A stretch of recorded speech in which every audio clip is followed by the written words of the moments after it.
আজকে তোমাদের সাথে শেয়ার করতে চলে এসেছি দারুণ টেস্টি একটা নিরামিষ রেসিপি। আর এই রেসিপিটা কিন্তু তোমরা অনেকেই হয়তো বানিয়ে খেয়ে দেখো নি কেমন লাগে। একবার হলেও কিন্তু এই রেসিপিটা বানিয়ে খেয়ে দেখো। কি বলো তো, এটা ছোলার ডাল দিয়ে পটল আলু দিয়ে কিন্তু এই রেসিপিটা বানিয়েছি, আর এটা দুর্দান্ত টেস্ট হয়। একবার হলেও ট্রাই করো। তার জন্য এখানে কিন্তু আমি আগে থেকে ছোলার ডালটা ভিজিয়ে আর সেদ্ধ করে রেখে দিয়েছি প্রেসার কুকারে। তারপরে কড়াইতে সর্ষের তেল দিয়ে এদিকে পটলগুলোকে দিয়ে দিলাম। আর পটল দেওয়ার আগে আমি তেলের মধ্যে লবণ দিয়ে দিয়েছিলাম অল্প। এবার আমি একটু নাড়াচাড়া করতে থাকবো পটলগুলো একটু নাড়াচাড়া করে নেবার পরেই কিন্তু আমি এখানে হলুদটা দেবো। প্রথমেই হলুদটা দিয়ে দিলে তাহলে কিন্তু একটু পুড়ে যাবার ভয় থাকে, তেলটা বেশি। আর পরে হলুদটা দিলে দেখবে তেলটা কিন্তু খুব একটা পুড়বে না। তো এখানে আমি দিয়ে দিলাম তারপরে হলুদ। আর হলুদ দেওয়ার পরে পটলগুলো ভালো করে উল্টে পাল্টে এরকম একদম লাল লাল করে ভেজে নিতে হবে। পটলটা ভাজা হলে ভালোভাবে, তাহলেই কিন্তু তরকারিটার টেস্টটাও অনেক বেশি হবে। এবার আমি ওই তেলের মধ্যেই বেশ খানিকটা আবারও দিয়ে দিলাম সর্ষের তেল। তার মধ্যে দিয়ে দিলাম জিরে, তেজপাতা, শুকনো লঙ্কা আর গোটা গরম মশলা ফোড়নে। এবার আমি এই তেলের মধ্যে দেখো সরু সরু করে ছোটো ছোটো করে আর কি ডুমো ডুমো করে কেটে রেখেছিলাম আলু, সেই আলুগুলোকে দিয়ে দিলাম। দিয়ে এবার কিন্তু আমি আলুগুলো ভালো করে ভেজে নেব তেলের মধ্যে দিয়ে। আর এই ভাজার সময় আলুগুলো এখানেও কিন্তু আমি লবণ আর তার সাথে কিন্তু হলুদ ব্যবহার করব। তাহলে কিন্তু আলুটা ভাজাটা মানে খুব ভালো মতো বোঝা যাবে, কালারটা চলে আসবে খুব তাড়াতাড়ি। এবার ভেজে রাখা আলুর মধ্যে আমি দিয়ে দেবো অল্প করে টমেটো কুচি। খুব বেশি দেবার এখানে দরকার নেই টমেটো কুচিটা। তারপরে এবার নাড়াচাড়া করে নেবার পরে একটু এর মধ্যে বেশ খানিকটা আদা বাটা দিয়ে দিলাম।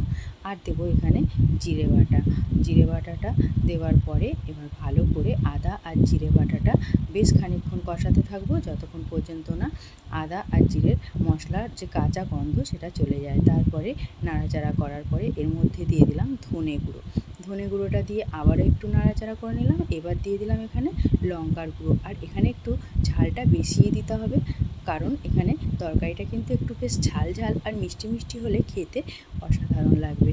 তারপরে আমি দেখো এখানে দিয়ে দেবো 3 চামচি মতো চিনি। তো চিনিটা তোমরা অবশ্যই নিজেদের পরিমাণ বুঝে দেবে, যে যেমন মিষ্টি খেতে পছন্দ করো। ছোলার ডালে তো এমনিতেই আমরা মিষ্টি দিয়ে থাকি, আর এখানে পটল দিয়ে বানালেও মিষ্টিটা কিন্তু অবশ্যই দিতে হবে।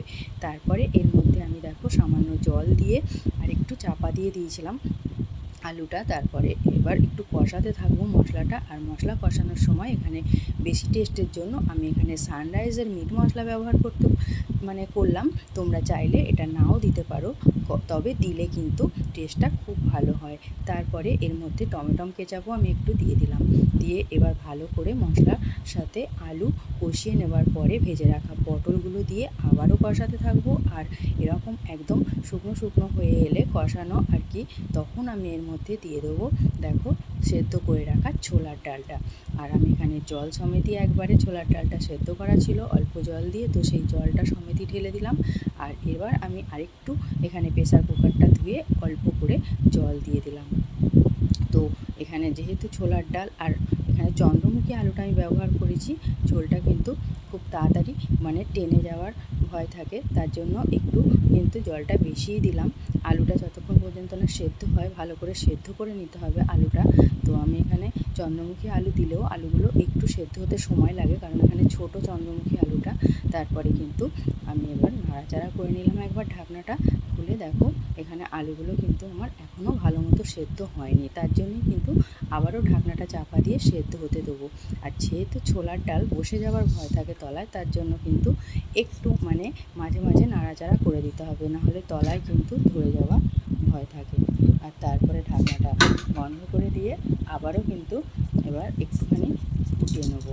এবার ফুটে গেলে নামানোর আগে এখানে দিয়ে দেবো গরম মশলা গুঁড়ো আর তার সাথে একটু সামান্য ঘি দিয়ে ঢাকনাটা আর একবার চাপা দিয়ে দিলে তাহলেই কিন্তু এই দারুণ টেস্টি রেসিপি একদম তৈরি হয়ে যাবে। তো দেখো এখানে একদম সামান্য আমি ঘিটা দিয়ে দিলাম।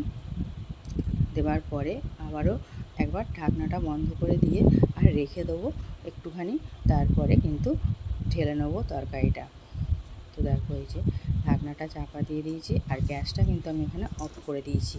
তারপরে এবার ঢেলে নেবো একটা জায়গায়।